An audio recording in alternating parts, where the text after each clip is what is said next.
I'm Jonathan Shaw, founder of Decoding Pain, and in this video I want to share with you something that I hear a lot of the time from my clients and even just people that I talk to when I meet them and they're suffering with chronic pain themselves.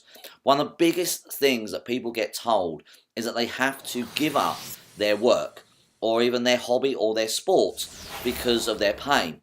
And now I have treated people for over 20 years now. And so far, I can't remember a single client I've seen who I've told has to permanently give up their work or their hobby or sport. They have told me that's what they've been told by their therapists or their doctors, but I've managed to get them away from that. I've managed to actually get them back to their hobby or sport or back to their work again.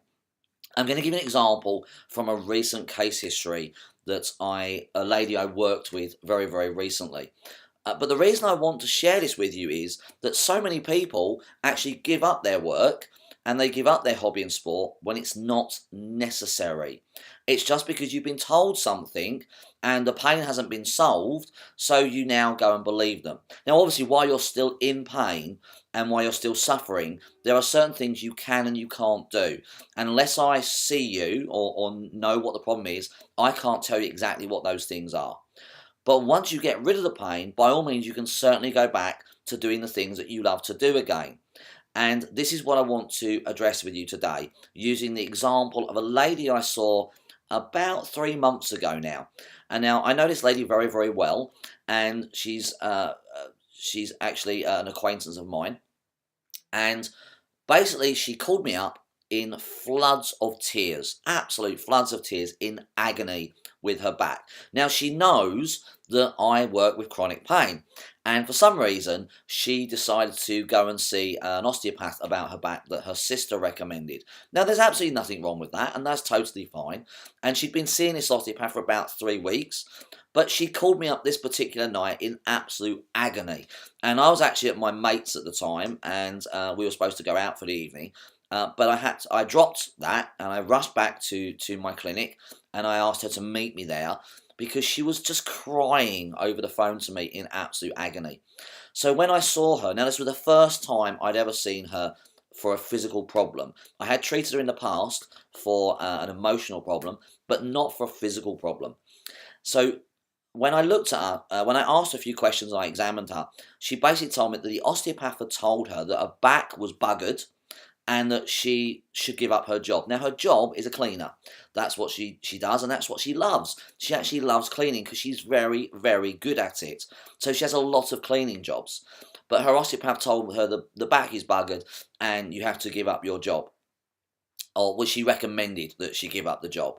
Now, this to me was insane because she was telling her to give up something that she absolutely loved. Now, not everyone is going to love a cleaning job, but she did. My client does love cleaning. And the diagnosis that the osteopath gave was completely incorrect in the first place. Her back wasn't buggered. It was a very simple problem to solve. And in fact, after 3 sessions with me, all of her pain has gone, and she's gone back to work, and she's perfectly fine and healthy. She feels exactly the way she did before the pain kicked in. And it only took 3 sessions. Now, I don't know why the osteopath told her this, and I don't know why other people get taught this by their therapists. And sometimes maybe it's necessary. I don't know. I've never encountered one single scenario I can think of where someone's come to me and they've been told they need to quit their job, that it was actually necessary, where I actually couldn't get them back to doing the things they loved again. So what I want you to know is that it is possible to get you back to doing the things you love. It is possible to get you back to your work. It's possible to get you back to your hobby or sport. You just need to solve your pain first. That's the big problem. Most people don't know how to solve their pain. And because they don't know how to solve it, they can't be free of it, and so they can't do the things they love to do.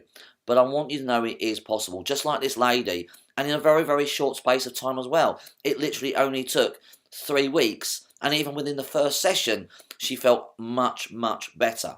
In fact, I had another young girl come and see me recently. She was only 11 or 12 years old, and she did lots and lots of sports. She did ice skating, she did martial arts, she did diving, loads of things.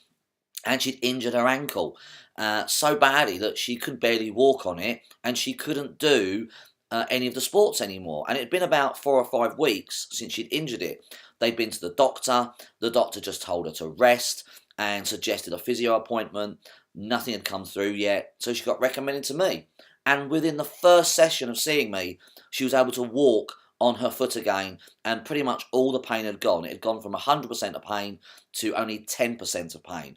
And over the next couple of weeks, all the rest of the pain went, and we were able to get her back doing all of the sports, the swimming, the ice skating, the martial arts, everything completely pain-free. And I believe they are still waiting for a physio appointment to come through. But all of her pain has gone. So it is totally possible to get rid of your pain, and it is totally possible to heal it and get back to doing the things you love. Now, those 2 examples were acute conditions. They were very acute, but I've done it with chronic conditions as well. When you've had pain for years and years, I've been able to get the person back to their sport and hobby as soon as possible, as soon as the pain is gone and the body is functioning normally again. It is totally possible, and I just want you to know that so that you can have some hope and get back to doing the things you love. Because when I suffered with my chronic pain, with my knee pain, I was told to give up my job as well. I was told that I shouldn't be kneeling on the ground the way I was, and it just wasn't sensible. It wasn't sensible information, and I got rid of my pain, and I was able to do my job fully to the best of my ability, and never had the pain since. And if I can do it, if my clients can do it, you can do it too. You just need the right information, the right treatment to get rid of your pain, so you can go and do it safely and easily. You do need to get rid of your pain to do it, but it is totally possible to be able to do it, be free of your pain, and go and do the things you love again. If you have any questions, then please feel free to contact me, Jonathan at decodingpain.com, and I'll be happy to answer any questions that you may have about your pain or your problem. Now, one small little disclaimer: obviously, if you are still in pain, don't suddenly go back and try and do the things that you love to do, because you're still in pain with it and you're limited to what you can do at the moment. But my message today is that it is possible to get rid of your pain, and once you get rid of it, you can go back to doing the things you love and the things you enjoy doing that make you feel passionate and enjoy your life. Until the next video, stay healthy, stay happy, keep smiling, and I look forward to seeing you on the next video.